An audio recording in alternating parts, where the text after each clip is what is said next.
De toutes les catastrophes, il en est une à peine croyable. L'histoire de la collision de Tenerife, survenue le 27 mars 1977, fascine encore les professionnels de l'aviation et hante ceux qui l'ont vécu. C'était un accident absurde. Si vous regardez les circonstances de l'accident, c'était un accident absurde. Embarqué pour une destination inconnue, un voyage si terrifiant qu'il entrera dans l'histoire. Une catastrophe aérienne la plus grave, la plus meurtrière dans l'histoire de l'aviation. 2 monstres bourrés de kérosène. C'était un vol de routine, sans rien à signaler. On était très impatients de commencer cette croisière de 2 semaines qui passait par plusieurs coins de la Méditerranée. Par sécurité, ils ont fermé l'aéroport.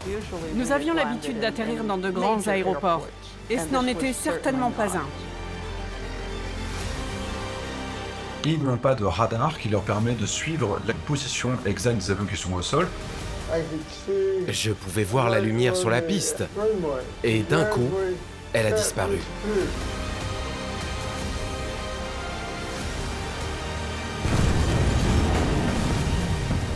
C'est un choc frontal, cette collision. Et c'est une boule de feu. On a 2 avions qui sont pleins de carburant, on parle de centaines de tonnes de carburant, et on a des centaines de passagers, malheureusement, qui vont mourir quasiment instantanément. C'est un choc extrêmement violent. Ça correspondrait à la chute d'une centaine de camions de 38 tonnes tombant d'une hauteur de 12 étages.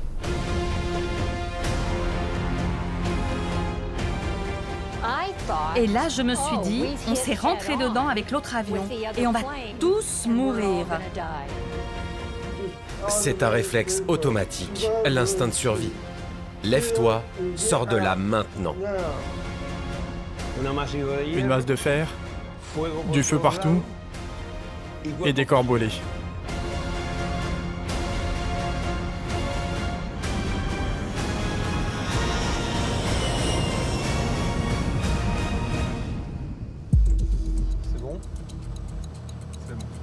Fox Golf Echo November Sierra Orléans Tower, bonjour.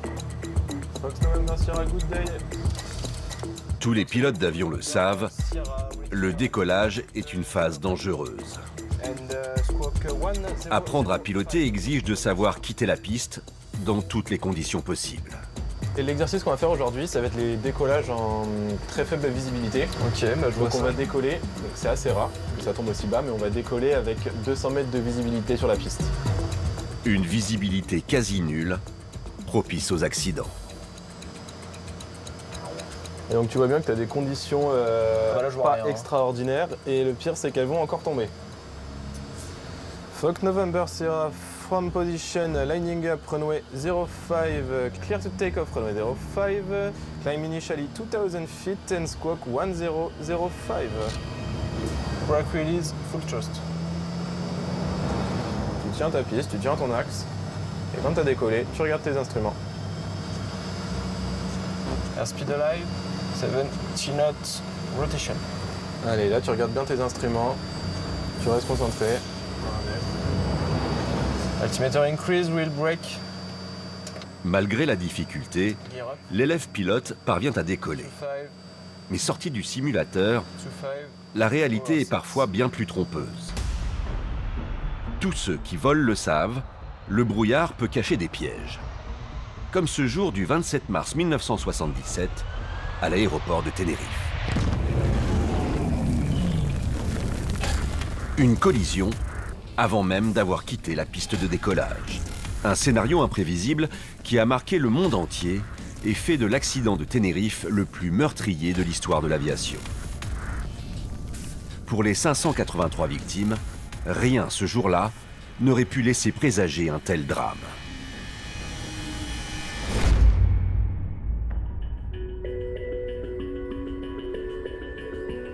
Banlieue de Jacksonville, Floride.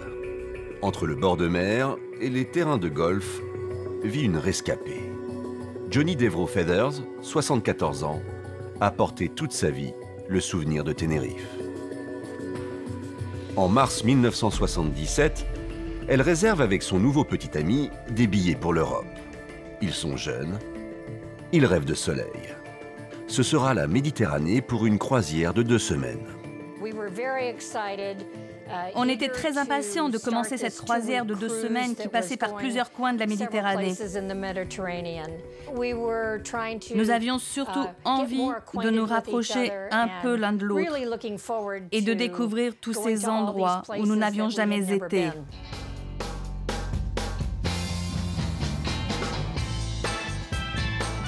Première étape vers les vacances, un vol charter de la Pan American Airlines au départ de Los Angeles. Après une escale à New York, Johnny et son petit ami, comme la plupart des passagers, s'apprêtent à faire route vers les Canaries, où leur bateau les attend. Les vacances commencent dès l'embarquement à bord du plus bel appareil de l'industriel Boeing, le 747, surnommé la Reine du Ciel. Long de 70 mètres, ce gigantesque jumbo jet pèse plus de 300 tonnes.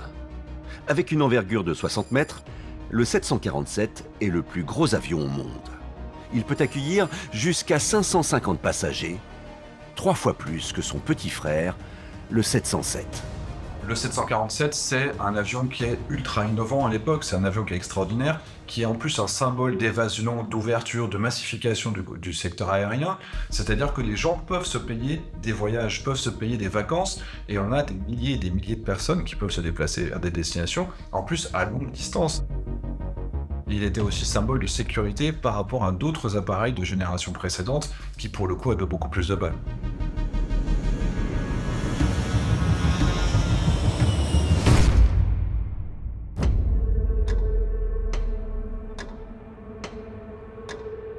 « 27 mars 1977, 2h42.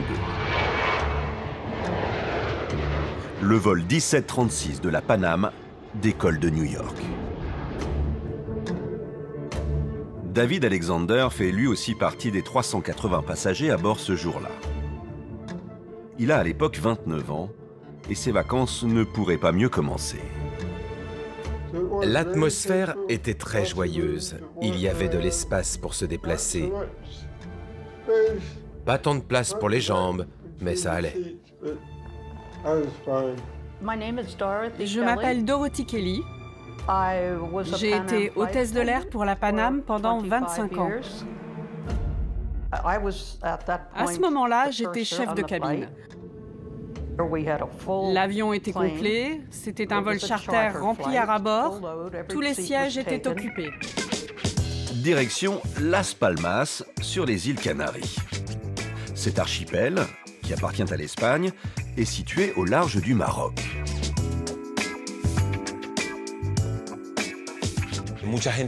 Beaucoup d'habitants des pays européens où il fait plus froid viennent passer l'hiver aux Canaries. Et les îles commencent à être aussi connues en dehors de l'Europe, parce qu'elles ont de bonnes infrastructures hôtelières, une nature luxuriante, il y a des parcs nationaux, des forêts, des plages. Disons que les îles Canaries ont tout ce dont vous pouvez rêver. C'est un paradis.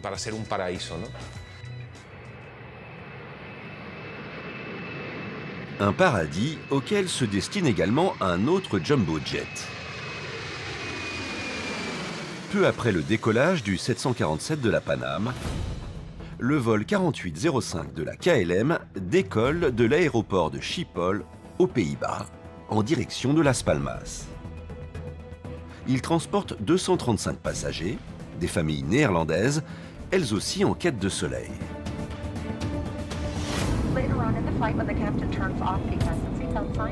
Qu'ils soient en provenance des États-Unis ou des Pays-Bas, les passagers profitent pour le moment d'un vol sans encombre.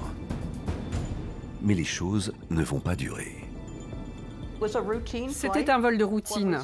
Au départ, on a servi le dîner à tout le monde. Et c'était un vol de nuit, sans rien à signaler.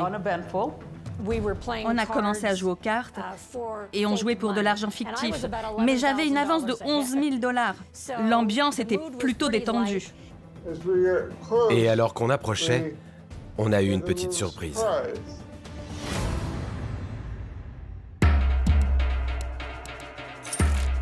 « 12h45. Alors que les deux vols touchent à leur fin, un événement vient perturber la trajectoire des 747. Dans la matinée, le capitaine m'appelle dans le cockpit et me dit « On a un problème. Une attaque terroriste a apparemment eu lieu sur l'île sur laquelle on devait atterrir. » Sur l'île de Grande Canarie, une bombe artisanale vient d'exploser dans le terminal de l'aéroport de Las Palmas. Dans les années 70, et surtout vers la fin, il y avait aux Canaries un groupe indépendantiste qui demandait l'indépendance par rapport à l'Espagne. Il s'appelait le MPAYAC, Mouvement Canarie de Libération. Ils étaient assez rudimentaires. Ils ont posé très peu de bombes. De toute leur existence, ils n'ont posé que 2 ou 3 bombes, rien de plus. À 12h30, une première explosion a blessé une personne dans une boutique de l'aéroport. Le groupe indépendantiste MPAYAC revendique l'attentat et avertit qu'une deuxième bombe est cachée dans le terminal. Une menace prise très au sérieux par les autorités. Par sécurité, ils ont fermé l'aéroport et les avions à destination de Grande Canarie ont été détournés vers Tenerife. Les deux 747 reçoivent l'ordre de se diriger vers l'aéroport de Los Rodeos à Tenerife, une autre île de l'archipel des Canaries, située à seulement 90 km de Las Palmas. Juste après l'annonce, plusieurs personnes ont demandé aux hôtesses de l'air « Mais où est Tenerife ?» Ils n'en avaient jamais entendu parler. Le vol 4805 de la KLM se pose à 13h38, suivi par celui de la Paname à 14h15, dans un aéroport où il n'aurait jamais dû atterrir.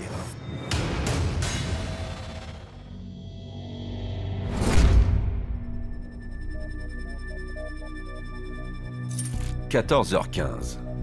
Les deux jumbo jets se sont posés sur l'aéroport de Los Rodeos, à Tenerife. Daniel Millet est rédacteur en chef du journal local El Día de Tenerife. Le 27 mars 1977, il a 6 ans. Les événements de ce jour marquent le futur journaliste, qui deviendra un spécialiste de la catastrophe de Tenerife. Le problème, c'est qu'à l'époque, Tenerife n'avait qu'un aéroport. Et il était beaucoup plus vieux que celui de Grande Canarie. L'aéroport de Grande Canarie était un aéroport international. Celui de Tenerife n'était pas préparé à accueillir tous les avions déviés. C'est là que le problème commence. Los Rodeos ne comporte qu'une seule et unique piste d'atterrissage et de décollage. Le petit aéroport doit alors supporter un trafic exceptionnel et l'accueil d'engins aux proportions inhabituelles, les fameux jumbo jets américains et néerlandais. Nous avions l'habitude d'atterrir dans de grands aéroports, et ce n'en était certainement pas un. C'est la première fois que des jumbo jets arrivent à Tenerife. À ce moment-là, les capacités techniques de l'aéroport sont cohérentes, mais c'est pas usuel de se retrouver avec deux 747 pour les équipes de l'aéroport et pour les contrôleurs aériens qui, eux, sont sans doute plus habitués à, on va dire, des journées calmes et qui se passent avec des avions de plus petite taille. C'est dimanche. Il y a peu de contrôleurs aériens, moins qu'un jour normal. L'aéroport de Tenerife est surchargé. Les contrôleurs aériens doivent s'adapter en stationnant les avions en dehors des zones prévues à cet effet. Ces petits aéroports n'est pas capable de les stocker. Donc il va mettre certains de ces gros avions sur le taxiway, c'est-à-dire là où normalement les avions vont devoir rouler pour accéder au début de la piste. Les deux 747 sont garés à la sortie du taxiway. L'avion de la KLM, arrivé le premier, est positionné devant. Derrière lui sont stationnés deux avions plus petits, puis celui de la Paname. D'autres avions s'accumulent derrière les 747. Le taxiway est plein, bloqué par l'avion de la KLM.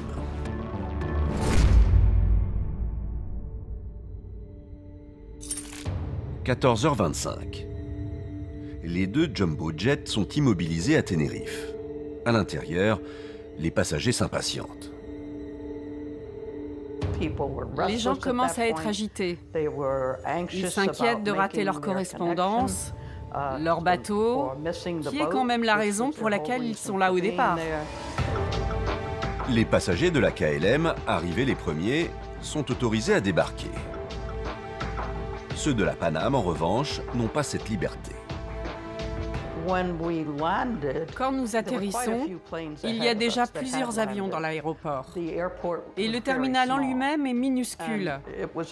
Donc il est déjà rempli par les passagers des autres avions. On doit donc rester à bord, ce qui complique la situation. On voyait la KLM à quelques avions de nous. Leurs passagers étaient plutôt jeunes. Ils venaient d'Amsterdam. Je me rappelle regarder par le hublot et voir des jeunes enfants, des familles qui allaient en bus jusqu'à l'aéroport. Je les regarde et je me dis, j'aimerais être à leur place. Mais il n'y avait pas assez de place dans le terminal pour que 600 personnes puissent se dégourdir les jambes.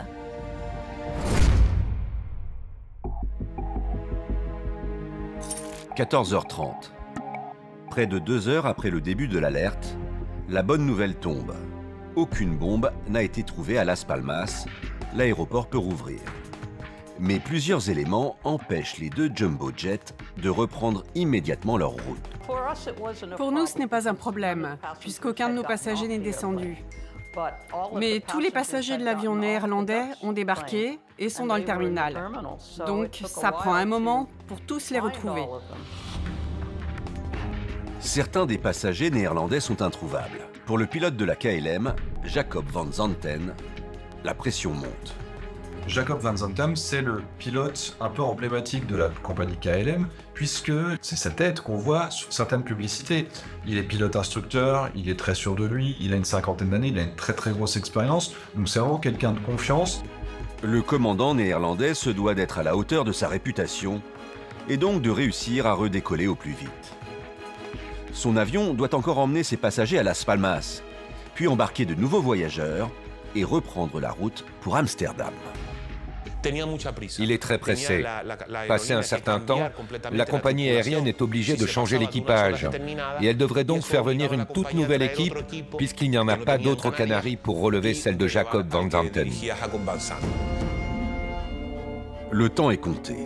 Face à un Jacob van Zanten de plus en plus tendu, le personnel de l'aéroport se doit de retrouver au plus vite les voyageurs. Je suis Francisco Sicilia Perazza. J'étais coordinateur de vol. Le commandant de la KLM était très pressé de partir, mais 4 des passagers étaient introuvables. Là, le commandant nous dit « Je pars, je n'en ai rien à faire de ces 4 passagers et je vais partir. » Mais nous avons vu qu'il s'agissait d'un couple avec 2 enfants, alors on est quand même allé les chercher. «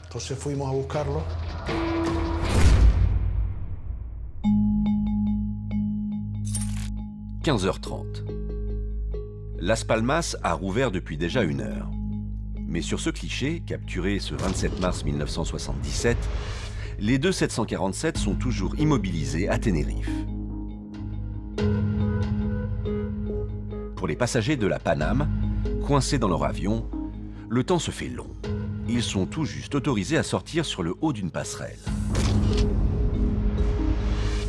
C'est de là que David capture cette photo exceptionnelle de l'aéroport. Je vois plusieurs avions devant nous. 2 petits, le DC-8 et le 737. Et à droite, je vois un autre 747. C'est la KLM. Donc je me dis, waouh, c'est cool d'en voir 2 au même endroit. Situé à l'avant du taxiway, l'avion de la KLM bloque le passage. Seuls les avions de petite envergure, entre 34 et 43 mètres, parviennent à le contourner, puis à décoller. En revanche, pour le 747 de la Paname et ses 60 mètres de large, la manœuvre est malheureusement infaisable.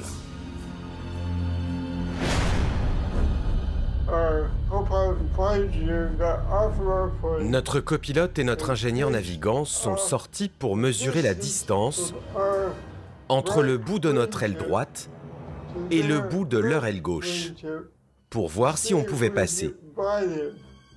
Mais il nous manquait 7 mètres. Donc, on a dû patienter. L'avion de la Pan Am est donc condamné à attendre le décollage du Boeing de la KLM. « 16 heures. L'avion de la KLM est enfin au complet. Mais Jacob Van Zanten prend alors une décision inattendue qui retarde encore le départ. En prévision d'un embouteillage important à Las Palmas, il donne l'ordre de faire le plein, ici, à Tenerife.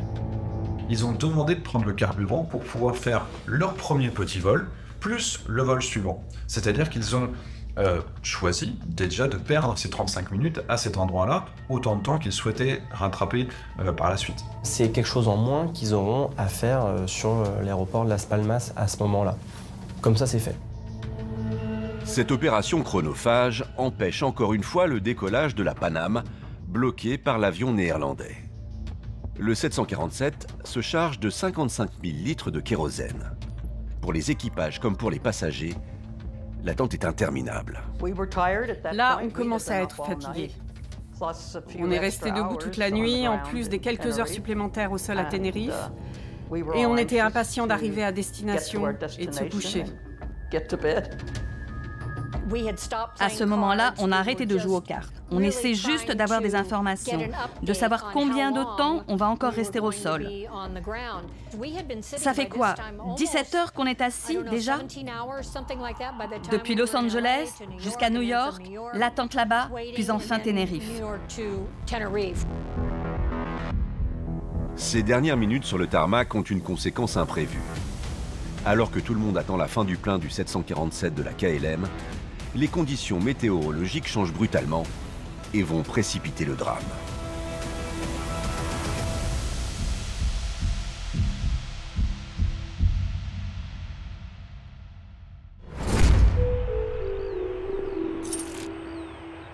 « 16h30. Les avions sont bientôt prêts à repartir quand un élément inattendu vient perturber tout l'aéroport. En un instant, un brouillard épais tombe sur la piste. Juste 10 minutes plus tôt, au moment où je finis de m'occuper de l'avion et que je vais vers le hangar, qui est à 300-400 mètres, il fait encore beau. Et d'un coup, en tête de piste, un brouillard tombe, mais seulement à cet endroit-là, puisque peut-être 100 mètres plus loin, il y a encore du soleil. Le brouillard est tombé très vite et très épais. Je pouvais voir les lumières sur la piste et d'un coup, elles ont disparu. Il n'est pas rare ici de voir la météo changer brusquement. Coincé entre la mer et le mont Teide, haut de 3715 mètres, l'aéroport de Los Rodeos, situé à 633 mètres d'altitude, est soumis à de nombreux caprices climatiques. Cet aéroport se trouve dans une vallée. Et cette vallée est localisée de manière à ce que les vents du nord, qui permettent aux îles Canaries d'avoir de la végétation et qui apportent beaucoup d'humidité, à ce que ces vents du nord entrent par la vallée et fassent stagner les nuages.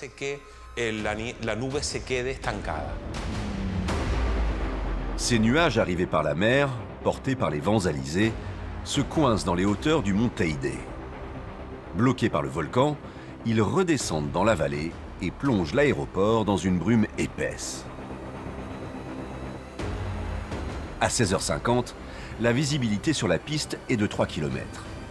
Mais les conditions vont encore se dégrader au pire moment imaginable.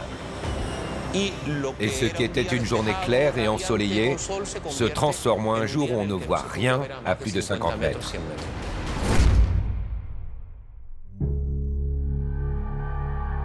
« 16h51. Le plein du 747 de la KLM est enfin terminé.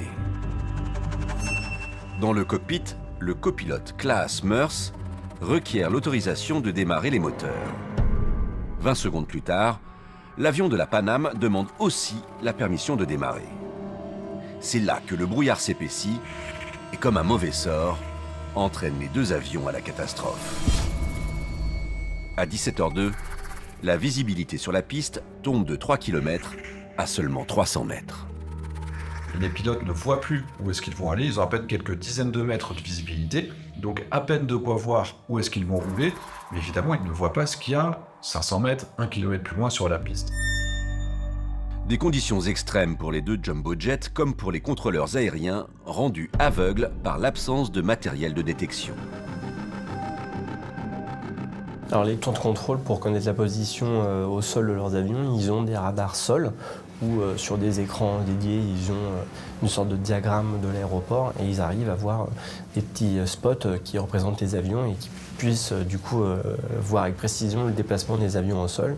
À l'époque, il y avait ce genre d'installation sur des aéroports de grande capacité, des gros aéroports. Sur l'aéroport de Los Rodeos, ils n'ont pas de radar qui leur permet de suivre l'activité des avions et la position exacte des avions qui sont au sol. Donc tout se fait à la radio. C'est-à-dire que c'est les pilotes qui vont dire « c'est bon, je suis sorti du taxiway, c'est bon, je suis arrivé au bout de la piste ». Et malheureusement, les contrôleurs aériens, normalement ils peuvent vérifier si on est avec une bonne visibilité, mais là on est dans des conditions atmosphériques qui font qu'il y a un brouillard tellement important qu'ils ne voient pas, ils ne peuvent pas contrôler si ce qu'ils comprennent est correct.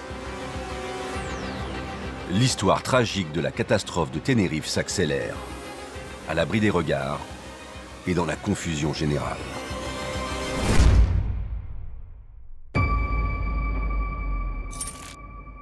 « 16h58. Le contrôleur aérien demande à l'avion de la KLM de s'avancer sur la piste vers la position de décollage. Il y a un taxiway. C'est une petite piste latérale pour que les avions puissent circuler et se garer. Et comme l'aéroport est très encombré, les taxiways ne peuvent pas être utilisés normalement pour remonter jusqu'au début de la piste, et on a donc les avions qui vont avancer jusqu'au bout de la piste et qui vont devoir faire demi-tour une fois qu'ils sont tout au bout. Pour gérer le départ des deux jumbo jets malgré la saturation de l'aéroport, les contrôleurs aériens définissent un trajet particulier. Voici le plan. Les deux avions doivent remonter la piste de décollage, celui de la KLM en premier, suivi de la Panam. Le 747 de la KLM doit se diriger jusqu'au bout de la piste pour y effectuer un virage à 180 degrés, un demi-tour. Pendant ce temps, l'avion de la Panam doit emprunter la troisième sortie vers le taxiway pour libérer la piste. Une fois le KLM parti, il ne lui restera qu'à se positionner en vue de son décollage. Il y a déjà des avions garés sur le reste du taxiway. Il doit donc chercher une sortie là où il n'y a plus d'avions garés pour sortir de la piste et attendre que le KLM décolle. Le 747 de la Panam s'engage sur la piste, derrière le KLM. Mais plusieurs éléments vont détourner l'avion américain du trajet prévu.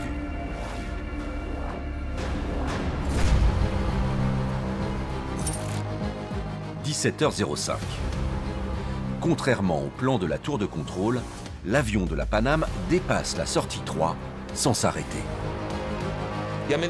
Au fur et à mesure de la manœuvre, on voit de moins en moins bien. Le brouillard devient de plus en plus épais. Le pilote de la Panam ne voit pas très bien la sortie sur la gauche. Donc, il a pu tarder à faire sa manœuvre. Et au moment où il aurait dû tourner vers la sortie, il ne la voit pas et il la rate.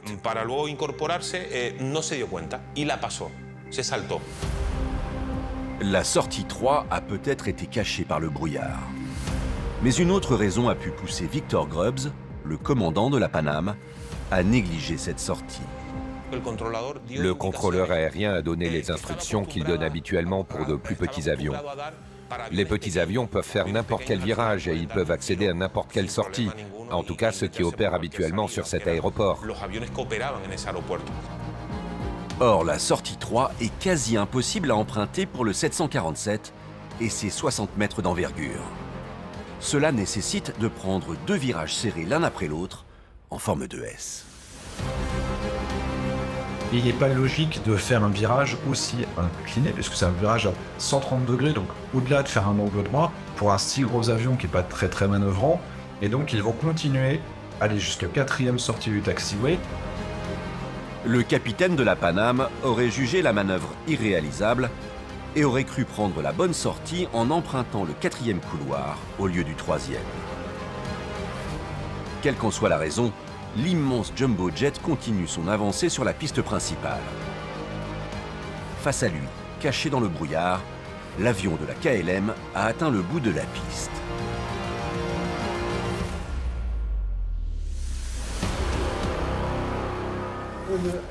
Donc, quand l'avion se met enfin en marche, tous les passagers commencent à applaudir. On est content enfin d'être en route. Mais je me sens quand même anxieux. J'appréhende le brouillard parce que la visibilité est très mauvaise. Quand l'avion se met en marche, les lumières à l'intérieur commencent à s'éteindre. Donc il fait plutôt sombre. Pas nuit noire, mais un peu sombre. Suffisamment pour qu'en regardant dehors, je dise à Jack, « Tu sais, j'aurais vraiment aimé qu'on puisse voir les autres avions décoller, surtout l'autre 747. » Et je ne sais pas si c'était prémonitoire. Mais Jack se tourne vers moi et il me dit « Oh, t'inquiète pas, s'il nous rentre dedans, tu n'auras pas le temps de t'en rendre compte. » Donc je lui mets un coup de coude comme ça. Installés à bord du vol 1736 de la Paname, les passagers sont loin d'imaginer que leur avion ne va malheureusement jamais décoller. «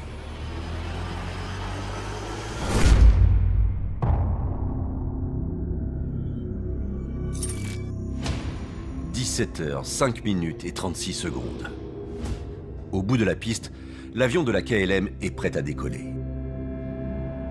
Alors que l'avion de la Paname n'a pas encore quitté la piste, le copilote de la KLM Class Mers termine la checklist obligatoire.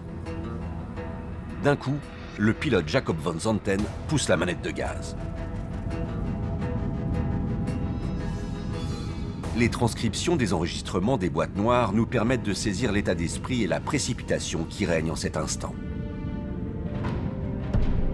Le pilote s'apprête à décoller sans aucun des deux niveaux de validation. Le plan de vol, autrement appelé ATC Clearance, est l'autorisation de décollage. Attendez, nous n'avons pas l'autorisation de la tour de contrôle. Non, je le sais bien. Allez-y, demandez.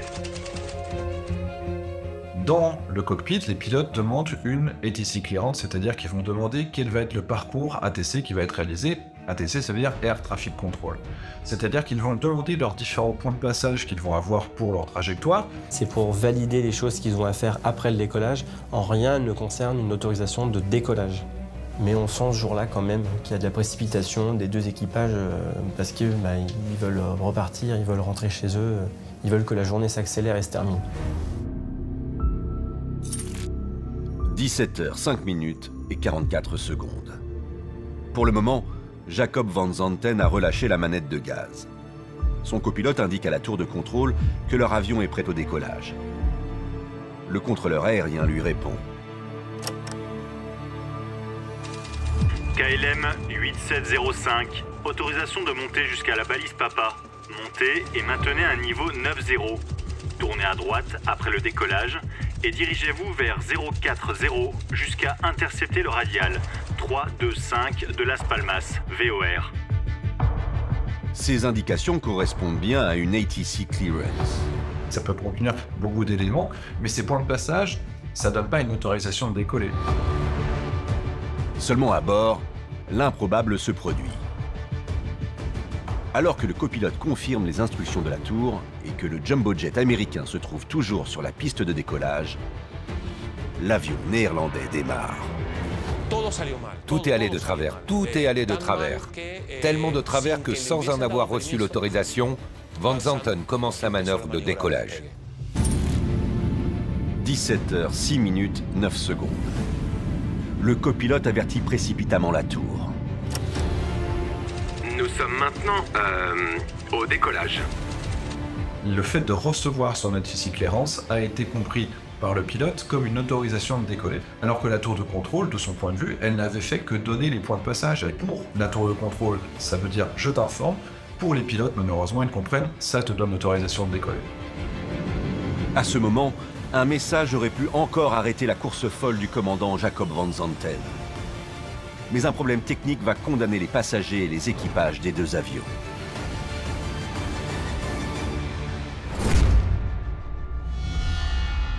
« 17h, 6 minutes, 18 secondes. C'est en à peine 30 secondes que le destin des 644 passagers et membres d'équipage va désormais se jouer. La tour de contrôle répond à la KLM. Ok. Mais ce grésillement entendu dans le cockpit de la KLM est anormal. C'est une interférence qui cache un message essentiel de la tour de contrôle. Ok. Attendez pour le décollage, je vous rappellerai. Car exactement au même moment, l'équipage de la Panam a contacté la tour de contrôle pour signaler sa présence sur la piste. Et nous sommes encore en train de circuler sur la piste, le Clipper 1736. Malheureusement, l'émission de ces messages simultanés crée une interférence qui les rend inaudibles dans le cockpit de la KLM qui s'apprête à décoller. Les voix se sont superposées pile au moment où il transmet des informations très importantes.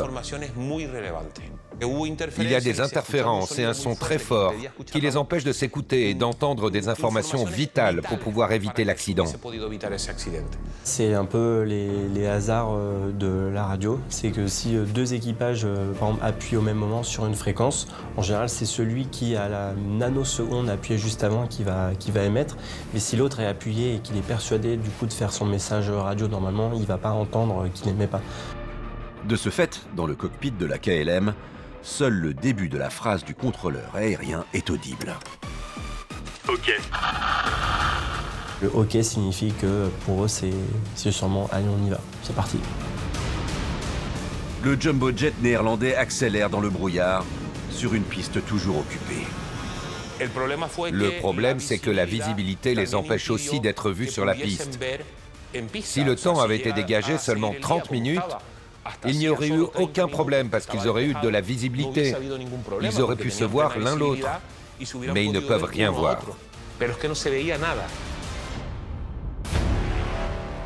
17h, 6 minutes, 25 secondes. Il reste une ultime chance de freiner le décollage. Cette fois, un échange entre la tour de contrôle et le Panam est audible dans le cockpit de la KLM. Roger Alpha 1763, signalez quand la piste est dégagée. Ok, nous signalerons quand nous serons dégagés. L'ingénieur navigant de la KLM, le troisième homme dans le cockpit, s'exclame. Il n'est pas dégagé alors? Le Panam, il n'est pas dégagé? Peut-être que le commandant de bord, lui, est complètement focus sur sa décision, mais pour les deux autres, il y a sûrement un doute qui s'installe complètement et qui est est-ce que l'autre avion a vraiment quitté la piste? Jacob Van Zanten répond à son ingénieur navigant. Il n'est pas dégagé alors? Le Panam, il n'est pas dégagé? Ah si! Indifférent à cette alarme, le commandant poursuit malgré tout son accélération. Le copilote et le mécanicien navigant eux aussi sont fatigués, ils sont aussi sûrement harassés et exténués de la situation. Donc ils ont un doute, mais ils vont laisser le commandant de bord aller complètement dans sa décision. Et c'est un petit peu ce qu'on appelle les cockpits autocratiques, c'est-à-dire qu'il y a une chaîne hiérarchique dans laquelle le chef décide et les autres exécutent. Ça vient de pilotes qui, de par son expérience, de par son rayonnement, de par le fait qu'il soit instructeur, va prendre des décisions, même s'il n'écoute pas les autres personnes dans le cockpit qui, pour le coup, avaient raison. 17h, 6 minutes, 40 secondes. À travers les vitres du cockpit de la Panam, le commandant Victor Grubbs aperçoit les lumières du 747 de la KLM qui foncent sur lui. Il est là. Merde, regarde-le. Cet enfoiré nous fonce dessus. L'avion américain est en train de chercher la sortie et soudain, quand il réalise que l'avion néerlandais arrive sur lui, il ne peut plus rien faire. Il essaie de tourner à gauche. Au dernier moment, les Américains essayent de faire sortir leur avion de la piste. Ils essayent de mettre de la puissance pour faire tourner les moteurs plus vite, pour prendre de l'élan, pour quitter la piste via le taxiway plus rapidement. Mais un 747, dans ces conditions-là, il doit faire facilement 140 à 160 tonnes. Donc non, un avion de cette taille-là ne se manœuvre pas comme ça en une fraction de seconde. À ce moment-là, le 747 est trop lourd, trop lent. Il faut 6 à 10 secondes pour que les réacteurs délivrent leur pleine puissance. Donc c'est en vain. En face, Jacob Van Zanten comprend qu'il fonce sur l'avion de la Paname. Lancé à 260 km/h, il lui faudrait au moins 1 km pour s'arrêter. Le commandant tente alors une manœuvre désespérée. On a un avion de KLM qui accélère très progressivement dans l'axe sans visibilité, c'est-à-dire qu'ils ne savent pas ce qui se passe devant eux. Ils accélèrent jusqu'à une vitesse qui est la vitesse de décollage, et face à eux, quelques secondes avant l'impact, ils vont voir l'avion de la Paname, ils vont tirer sur leur manche. Malheureusement, c'est trop tard, ils vont accrocher cet avion.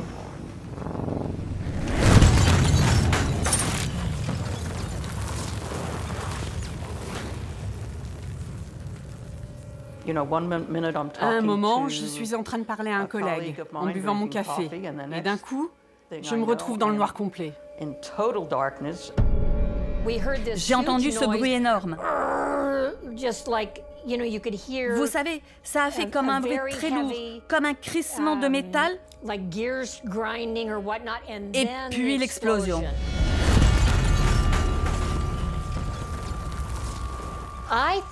Et là, je me suis dit, on s'est rentré dedans avec l'autre avion, et on va tous mourir. L'avion de la KLM arrache sur son passage le dessus du fuselage de celui de la Paname. Toute une partie de l'étage est immédiatement détruite. Le KLM, chargé de 50 000 litres de kérosène, se crache 450 mètres plus loin et s'embrase instantanément. C'est la catastrophe de tous les superlatifs. Extrême, gigantesque, mais surtout inconcevable.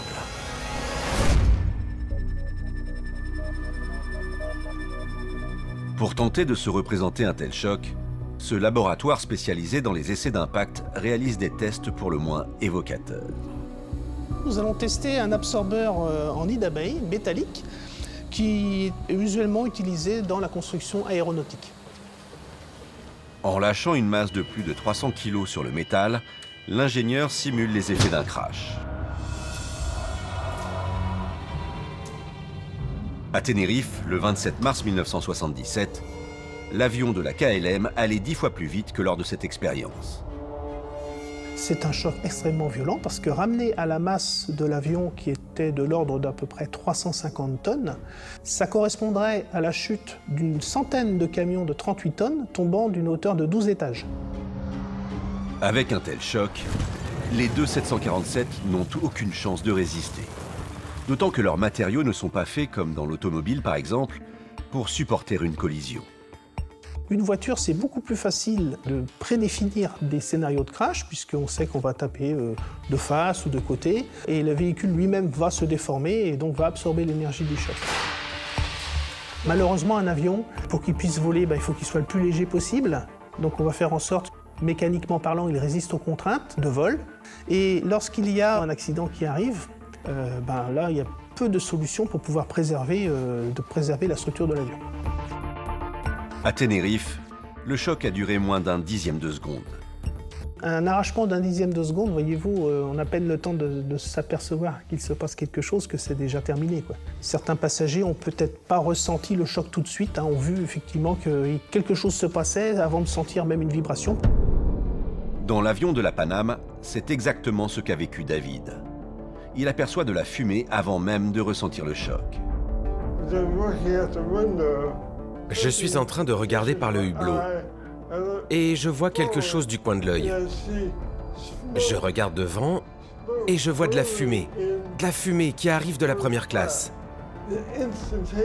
Et d'un coup, notre avion s'arrête, brutalement. Et il se braque tellement fort que je suis projeté hors de mon siège. La fumée est très chaude et elle me brûle les poumons. Et je pense, je vais mourir. Puis je me dis, non, je ne vais pas mourir. 17h10. Dans l'aéroport de Los Rodeos, personne n'a réalisé l'horreur qui vient de se produire. Je suis dans le hangar et le coordinateur de piste me dit « Regardez, il y a un petit feu sur le bord du côté gauche, à l'extérieur de la piste. » Alors j'y vais, je ne vois rien, je longe la piste et soudain, à un moment, le brouillard se lève un peu et c'est là que je tombe sur la Pan Am.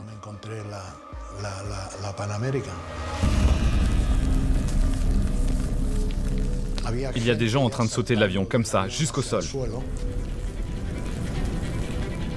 À bord du 747 de la Pan Am, passagers et équipage tentent de s'échapper coûte que coûte.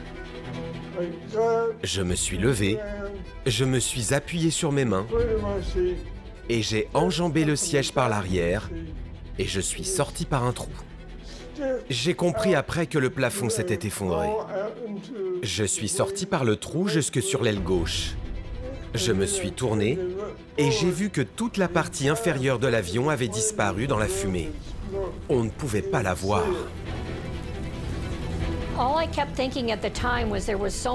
Je voyais toutes ces petites explosions, ces feux. Et j'avais peur de brûler vive. Donc je suis allée jusqu'à l'emplacement de la porte, qui était juste un trou béant. J'ai regardé en bas et mon voisin de siège, qui venait de Chicago, était déjà au sol. Il m'a regardé et m'a crié « Sautez, je vous attraperai ». Je suis en mode survie. Je ne réfléchis pas, je réagis. Je ne sais pas comment j'ai pu me lever aussi vite que je l'ai fait. C'est un réflexe automatique, l'instinct de survie. Lève-toi, sors de là, maintenant. Pour sortir, les rescapés de la Pan Am sautent de 6 mètres de haut, l'équivalent de 2 étages. De cette catastrophe, il n'existe que de rares clichés. Cette photo montre les premiers survivants, sidérés devant le feu qui dévore leur avion. Les secours ne sont toujours pas arrivés. Avant que je m'éloigne vraiment, j'ai remarqué que le moteur était encore en marche et tournait de plus en plus vite. Donc c'est là que je me suis retournée vers l'avion en courant et que j'ai essayé de mettre en place une évacuation avec les moyens du bord, parce que les gens étaient en train de s'installer. Ils restaient autour de cette aile gauche et je me suis dit, ça va exploser. Sur cet autre cliché exceptionnel, Dorothy se penche sur une passagère qu'elle vient d'éloigner de l'avion en flammes. Tout ce que je vois sur cette photo, c'est la dévastation. Je pense que le pire instant, ça a été quand, à un moment, les gens ont arrêté de sortir de l'avion. Je pouvais les voir et je les entendais taper sur les hublots, essayer de trouver de l'aide. Et j'imagine que peut-être, parce qu'ils étaient sous le choc, ils n'ont pas essayé de trouver une porte ou de voir par où sortaient les autres passagers.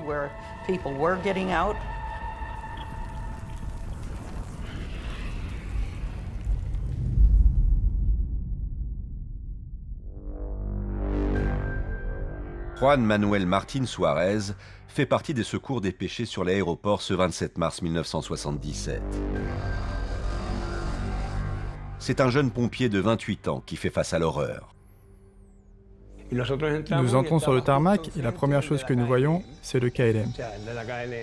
Une masse de fer, du feu partout et des corps brûlés.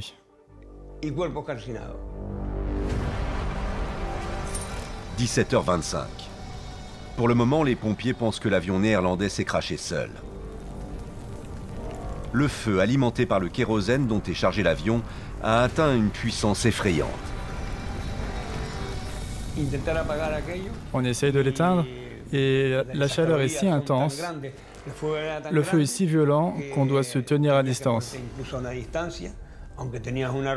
Même avec des vêtements inifugés, impossible d'y entrer, on s'embraserait comme une torche. À bord du jumbo jet néerlandais, Aucun des 248 passagers et membres d'équipage n'a survécu. On savait bien que personne ne pouvait être en vie là-dedans, vu l'état de l'avion. J'ai eu le malheur de... Sous le premier morceau de cet avion que j'ai soulevé, j'ai trouvé le corps d'une femme avec un garçon dans les bras. Et une fille à côté d'elle, à peu près du même âge que la mienne à l'époque.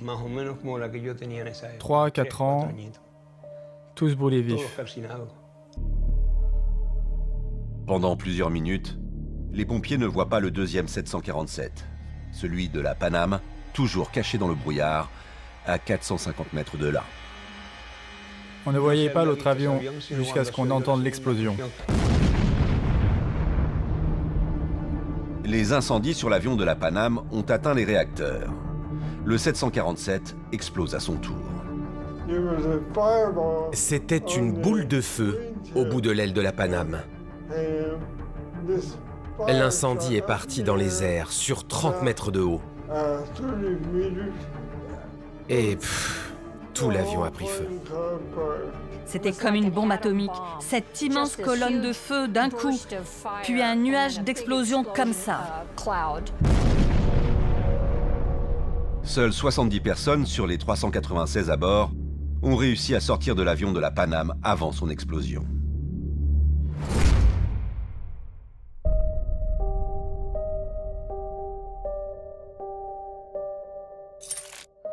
« 28 mars 1977, 8 heures. Les feux des deux avions sont enfin éteints. Il a fallu 10 heures de travail, 5000 kilos de mousse anti-incendie et 500 000 litres d'eau aux pompiers pour en venir à bout.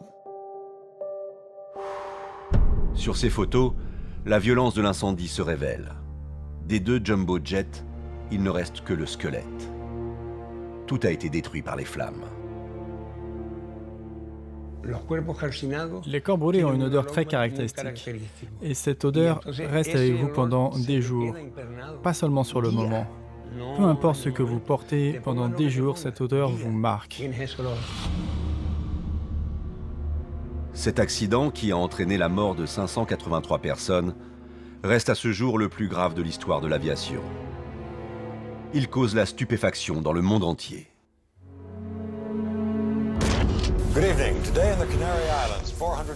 Madame, Monsieur, bonsoir. Une catastrophe aérienne la plus grave. Le choc de ces deux monstres bourrés de kérosène. Sur les 70 rescapés de la Paname, 9 décèdent des suites de leurs blessures. Il ne reste que 61 survivants.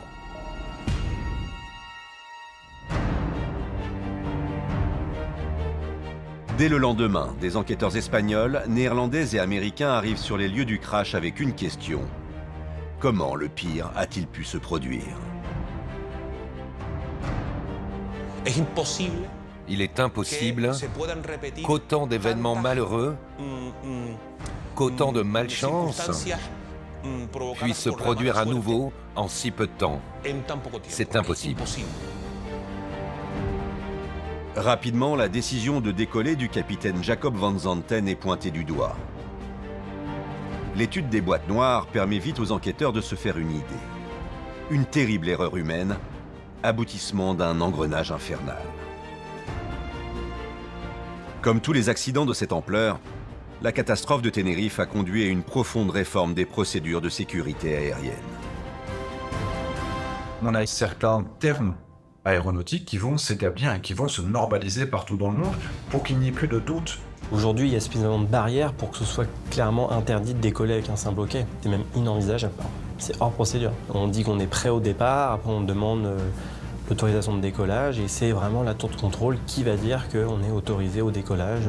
Un simple OK, ça ne peut pas s'entendre. On a mis en place, après beaucoup de recherches, ce qu'on appelle le cockpit resource management, qui est une volonté de travailler tous ensemble dans un cockpit en s'écoutant les uns les autres, notamment pour éviter ce qu'on a vu, c'est-à-dire le cockpit autocratique dans lequel un commandant de bord choisit, décide et impose sa volonté à tous les autres. Les technologies de contrôle et le management des équipes dans l'aéronautique se sont améliorées. Mais le facteur humain, lui, existe encore.